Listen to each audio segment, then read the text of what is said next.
Gautam neuro care brain stroke migraine fits brain and spine surgeries కి best neurosurgeon. నమస్కారం.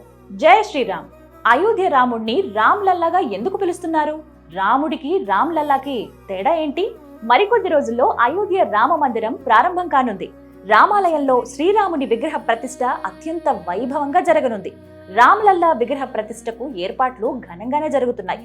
అసలు ఈ రామ్ లల్లా అంటే ఏంటి? రాముడు రామ్ లల్లా ఒకటి కాదా? దేశంలో ఇప్పుడు అయోధ్య రామాలయం మాటే ఎక్కువగా వినిపిస్తోంది. మీడియాలోనూ రామమందిరం ప్రారంభోత్సవం, ప్రత్యేకతలు వంటి ప్రసారాలే ఎక్కువగా మనం చూస్తున్నాం కదా. అదే సమయంలో రామ్ లల్లా విగ్రహ ప్రతిష్టాపన అనే పదం తెలుగు ప్రజలను అయోమయానికి గురి చేస్తోంది. రాముడు అనకుండా రామ్ లల్లా అని ఎందుకంటున్నారు? ఈ రెండు ఒకటి కాదా అనే సందేహాలు కూడా వస్తున్నాయి. ఆ సందేహాలకు సమాధానం ఇప్పుడు చూద్దాం. అయోధ్యలో మరికొద్ది రోజుల్లో అంటే జనవరి 22వ తేదీన రామ మందిరం ప్రారంభం కానుంది. దేశ ప్రధాని నరేంద్ర మోదీ సహా దేశ విదేశాల నుంచి వివిఐపీలు తరలి రాబోతున్నారు. భారీగా భక్తజనం అయోధ్యకు చేరుకోబోతున్నారు. జనవరి 22వ తేదీ మధ్యాహ్నం 12:30 రామ్ లల్లా విగ్రహ ప్రాణ ప్రతిష్ఠ కార్యక్రమం ఉంటుందనే వార్తలే ఎక్కువగా కనిపిస్తున్నాయి.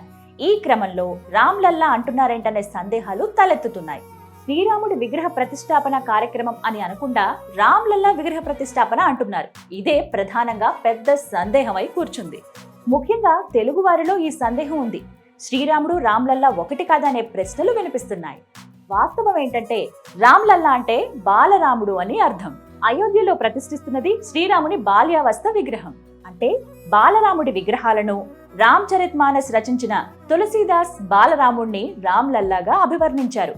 అందుకే ఉత్తరాదిన బాలరాముణ్ణి రామ్ లల్లాగా పిలుస్తారు. శ్రీరాముణ్ణి 5-6 ఏళ్ల వయసు ఉన్నంత వరకు రామ్ లల్లా అని పిలిచేవారని తులసీదాస్ తను రచించిన రామ్చరితమానస్ లో ప్రస్తావించారు. అందుకే అయోధ్యలో కొలువుదీరుతున్నది బాలరాముడైనందున రామ్ లల్లాగా అందరూ పిలుస్తున్నారు. ఇదండి రామ్ లల్లా పేరు వెనుకున్న అసలు రహస్యం. అయోధ్య సిరీస్ లో మరో వీడియోతో మళ్ళీ మీ ముందుకు వస్తాను. జై శ్రీరామ్.